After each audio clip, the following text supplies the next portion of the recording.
প্রশ্ন হলো যে আমি ডিউটি চলাকালীন সময় অনেক সময় দেখা গেল আমার পরনের কাপড় পাক না, তাহলে সেক্ষেত্রে আমার সালাতের কি হবে? প্রথম কথা হলো যে একজন মুমিন, একজন মুসলমানের কাপড় সব সময় পরনের কাপড় কি থাকবে? পাক থাকবে। আর সেটার পদ্ধতি কি? সেটার পদ্ধতি হলো পেশাবের পরে পানি ব্যবহার করতে হবে, টয়লেটের পরে পানি ইউজ করতে হবে ভালো করে, যাতে করে নাপাকি কাপড়ে বা শরীরে না লাগে, সেটা খেয়াল রাখতে হবে। যদি আপনি সবসময় এটা খেয়াল রাখেন তাহলে সেক্ষেত্রে আপনি সবসময় কি থাকবেন? পাক পবিত্র থাকবেন। আমাদের দেশে অনেক লোককে যদি আপনি নামাজের কথা বলেন তো বলে ভাই কাপড় ঠিক নেই। এটা একটা হাস্যকর কথাবার্তা। কেন কাপড় ঠিক নাই? আপনার কি ডায়রিয়া হয়েছে? কেন কাপড় ঠিক নেই? এটাতে কোনো যুক্তির কথা না যে আমার কাপড় ঠিক নেই। মুসলমানের কাপড় তো সবসময় কি থাকবে? ঠিক থাকবে। আপনি যখনই পেশাব করবেন, যখনই পায়খানা করবেন, তখনই সঙ্গে সঙ্গে আপনি কি করবেন? পানি ব্যবহার করবেন, তাহলে তো আপনার কাপড় ঠিক থাকে। অতএব কাপড় ঠিক রাখা তো খুব সহজ কাজ, ঠিক না? আমি ঠিক বিধায় আমাদেরকে এদিকটা খেয়াল রাখতে হবে যে আমার কাপড় সবসময় কি থাকতে হবে? ঠিক থাকতে হবে। এরপরেও যদি কখনো অসতর্কতাবশত আমার কাপড়ে পেশাব লেগে গেল বা নাপাকি লেগে গেল, তাহলে সেক্ষেত্রে সমাধান হলো যেই জায়গায় লেগে গেছে ওই জায়গাটুকু ধুয়ে ফেললেই চলবে। শুধু ওই জায়গাটুকু ধুয়ে ফেললেই কি চলবে? অনেকে মনে করেন যে কাপড়ের যেহেতু এক জায়গায় নাপাক লাগছে তাহলে কি করতে হবে? পুরা কাপড় ধুইতে হবে। ব্যাপারটা এরকম না। যেই জায়গার নাপাক লাগছে শুধু ওই জায়গাটাকে ধরে আপনি কি করে ফেলেন? ধুয়ে ফেলেন। অনেকে মনে করে যত জায়গায় নাপাক লাগুক না কেন কাপড়ের যে কোনো এক কোণা ধুইলেই পাক হয়ে যাবে। এটাও সঠিক না। নাপাক লাগলো এক জায়গায়, আপনি ধুলেন আরেক জায়গায়, এটা তো কোনো যুক্তির কথা না। কাটা গেছে এক জায়গায়, মলম দিচ্ছেন আরেক জায়গায়, হবে? অতএব আপনার খেয়াল রাখতে হবে যে কাপড়ে নাপাক লাগলে যেই জায়গায় নাপাক লাগছে সেই জায়গায় কি করতে হবে? ধরে ওই জায়গাটুকু ধুয়ে ফেলতে হবে, ধুয়ে আপনার চিবায় ফেলতে হবে, বাস, তাহলে পাক হয়ে যাবে।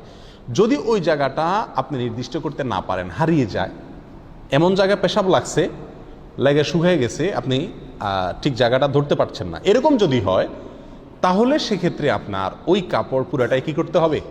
ধুইতে হবে। কথা বুঝে আসছে? আর যদি ছিটা লাগে, কীরকম ছিটা?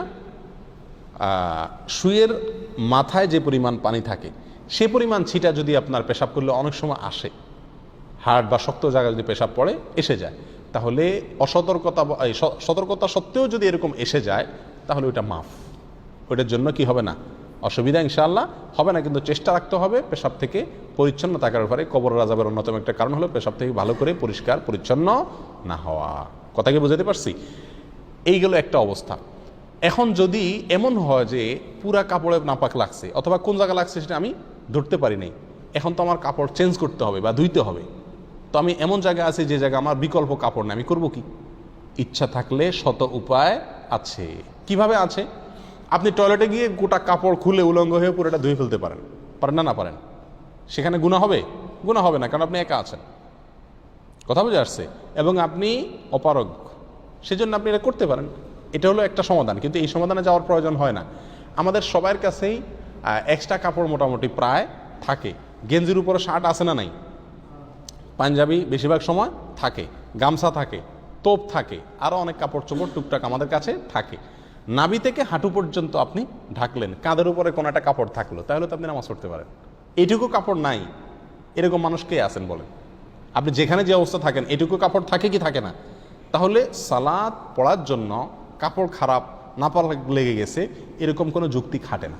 এখন আপনি হয়তো বলবেন যে আমি মসজিদে কিভাবে খালি গায়ে এসে নামাজ পড়বো? এটা কি সম্ভব? অসম্ভবের কিচ্ছু নাই। তো মানুষ হাসবে, হাসুক, আপনার তো ফরজ আদায় করতে হবে নাকি? আমার কাছে কি ফরজ আদায় করা বড় নাকি মানুষের হাসাহাসি থেকে বাঁচাটা বড়? এটা তো আমার ইমানের প্রশ্ন, এটা তো আমার ইমানের প্রশ্ন। অতএব নামাজ টাইম মতো পড়তেই হবে। আল্লাহ সুবহানাহু ওয়া তাআলা বলেছেন ইন্নাস সালাতা কানাত আলাল মুমিনিনা কিতাবাম মাওকুতা, নিশ্চয় নামাজ মুমিনদের জন্য নির্দিষ্ট সময়ের ভিতরে ফরজ করা হয়েছে। অতএব আমাকে নির্দিষ্ট সময়ে কি করতে হবে? নামাজ পড়তে হবে। আমাকে তার আগে অথবা পরে পড়া চলবে না। বিধায় নাপাক লাগলেও আমাকে কি করতে হবে? নির্দিষ্ট সময়ের ভেতরেই নামাজ পড়তে হবে। যদি নাপাক লেগে যায় কাপড় ধুইতে হবে, কাপড় ধুয়ে সেটা আবার পরে পড়বেন।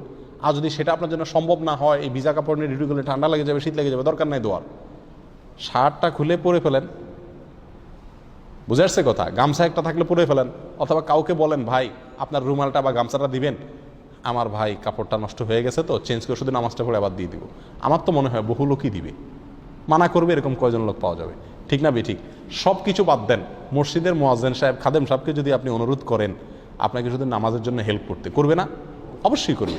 তাহলে বোঝা গেল যদি ইচ্ছা থাকে শত উপায় বের হয়ে যাবে ইনশাআল্লাহ।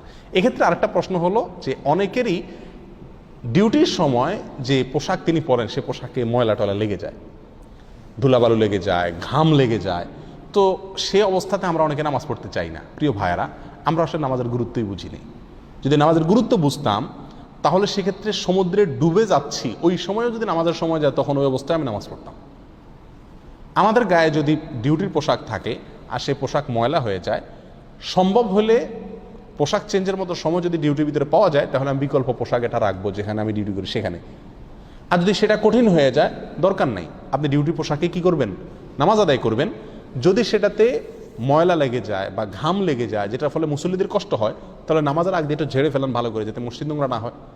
আর আতর রাখেন, একটু লাগাই নেন যাতে মসজিদে মুসল্লিদের আপনার ঘামের কারণে কষ্ট না হয়। এক কথায় কাপড় ঠিক না, এই অজুহাতে নামাজ না পড়ার কোনো সুযোগ ইসলামে নাই। আল্লাহু আকবার।